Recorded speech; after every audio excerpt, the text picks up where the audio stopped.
And I followed our friend Yanis, and I know that the Roropax companies have been losing a lot of money in Greece, close to €1 billion in the last few years. But even there, you can see differences. Mainly the market in Greece is built by 3 companies, Minoan, ANEC, and Hellenic Seaways. If you look at the financial results of the 3 companies, you will see that who has been investing in new technologies and who has been investing in reduction of consumption, and so reduction of emissions, had better results than the other 2. So this is one thing that I wanted to say.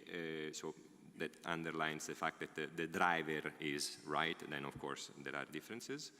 I agree with you with the fact that our markets are totally different, because we run small ferries for 3.2 miles.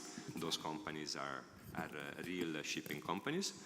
On the other hand, I just for information, and because I think it's an important topic which is usually underestimated, I want to underline the fact that my company, our ships, they run on MDO, while Minoan, Hellenic Seaways, and ANEC, they run on IFO.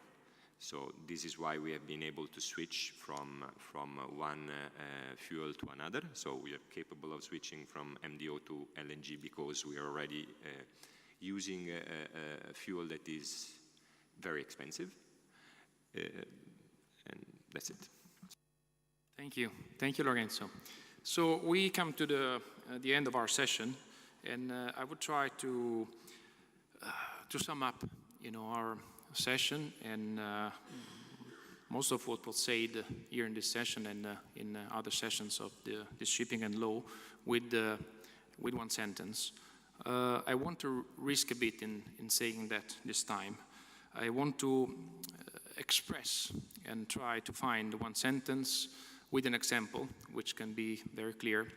I want to refer to my segment, which is the offshore, so which is more clear, but this example can be used also for other segments of shipping. If I have a company who invested a lot in the last years, we have seen through the graph of Giacomo how are the prices now of some offshore vessels, paying a lot of money to build up a fleet in few years of 50 vessels, and that happened a lot in offshore, especially if we look at Asia or North Sea, having maybe at their shoulder an investment fund and financial entities. And now they are in very deep trouble because the vessels, they don't have, the prices they wanted, so they cannot make capital gain by selling vessels, and it would be a disaster by selling, and the daily rates are very low. So they have 2 options. One is going bankruptcy, and the other is being saved by other financial institutions or investors or by the banks. So what can happen? Now, as I said before, if the company goes bankruptcy, there would be someone smarter than them buying vessels for a very cheap price, using the same vessels that our fleet, which is a small shipowning company, family company, who repays the loans to the banks, we cannot afford to do.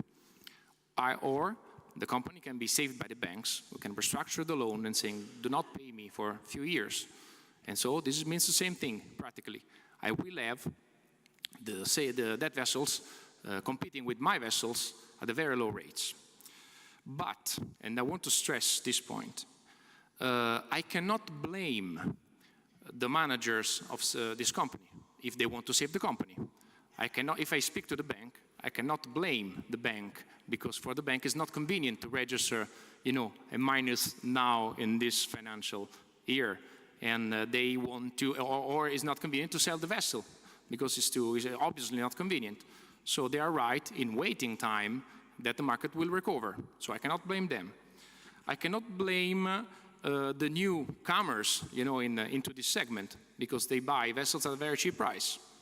I cannot blame the financial investors who support these initiatives paying or buying the financial bonds issued to save the company, because the yield of these bonds is very high, and maybe the perspective is quite good.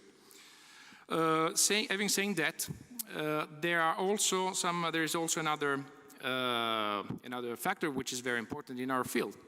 There are new countries which are building the fleet, exploiting of this moment. I'm speaking, for example, in a case which is very close to what we do, the North African countries. So this is the moment to buy fleet. And they operate the fleet in their offshore fields, and they are very protectionist. I cannot blame them if they want to buy the fleet now. I cannot blame them if they want to be protectionist, because the oil is their oil. So I want to, unfortunately, express all our frustration, the frustration of the family companies, the frustration of the ship owners who give their lives for their companies, the frustration of the young people who see a very gloomy future, unfortunately, in one sentence, which I want to borrow from the title of a book written by the Oscar Prize film director Paolo Sorrentino. In Italian is Hanno tutti ragione. Everyone is right if you ask to the single stakeholders of this single actors of this scene. But unfortunately, it's very frustrated for us. So what we have to do? The answer is very simple: nothing. We have to continue, and continue we will do to act within our companies as with the same passion that Mr. Peppino D'Amato was explaining before. We will continue to struggle with all the strength that we have, and we will demonstrate once again, because all our companies have survived to 2 world wars, to the 80s oil crisis, and I believe that we are not scared of this financial war, as it was said before. So I believe the only thing we have to do now is keep working and working, and we hope to participate to the Shipping and Law 20 and 25, saying that everything is going good and the family business, family shipping company model survived and is the leading model. Thank you very much.